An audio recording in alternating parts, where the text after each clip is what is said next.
ಪಾಪ ಹೆಣ್ಣು ಕಷ್ಟದಲ್ಲಿದ್ದಾಳೆಂದು ತಕ್ಷಣ ಸ್ಪಂದಿಸಿದ ನಿರ್ಮಾಪಕನಿಗೆ ಆಕೆಯಿಂದಲೇ ಗಾಳ.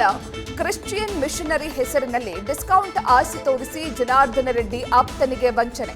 18 ಲಕ್ಷ ಪಡೆದು ಬೆದರಿಕೆ, ಪೊಲೀಸ್ ಠಾಣೆ ಮೆಟ್ಟಿಲೇರಿದ ಉದ್ಯಮಿ ಪ್ರಶಾಂತ್.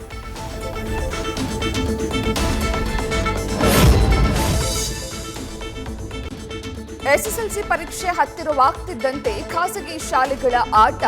ಬಾಕಿ ಉಳಿದ ಫೀಸ್ ಕಟ್ಟದಿದ್ರೆ ಹಾಲ್ ಟಿಕೆಟ್ ಕೊಡಲ್ಲ ಅಂತಿರೋದ್ರಿಂದ ಪೋಷಕರು ಕಂಗಾಲು. ಇದು ಮಕ್ಕಳ ಹಕ್ಕುಗಳ ಉಲ್ಲಂಘನೆ ಎಂದು ಮಕ್ಕಳ ಆಯೋಗದಿಂದ ಪತ್ರ.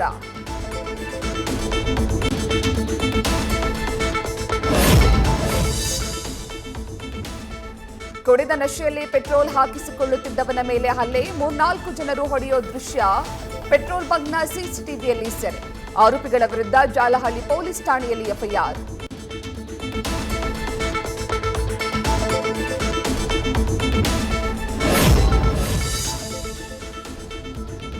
ಬೆಂಗಳೂರಿನಲ್ಲಿ ಮಾರಕಾಸ್ತ್ರಗಳಿಂದ ಕೊಚ್ಚಿ ರೌಡಿ ಶೀಟರ್ ಬರ್ಬರ ಹತ್ಯೆ. ಹಳೆ ದ್ವೇಷದ ಹಿನ್ನೆಲೆ 25 ವರ್ಷದ ಪವನ್ ಕುಮಾರ್ ಕೊಲೆ ಶಂಕೆ. ಸಂಪಿಗೆಹಳ್ಳಿ ಪೊಲೀಸ್ ಠಾಣೆಯಲ್ಲಿ ಪ್ರಕರಣ ದಾಖಲು.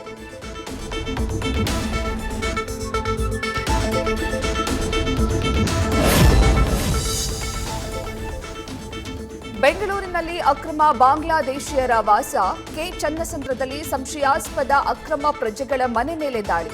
11 ಜನರನ್ನ ವಶಕ್ಕೆ ಪಡೆದು ದಾಖಲಾತಿಗಳ ಪರಿಶೀಲನೆ.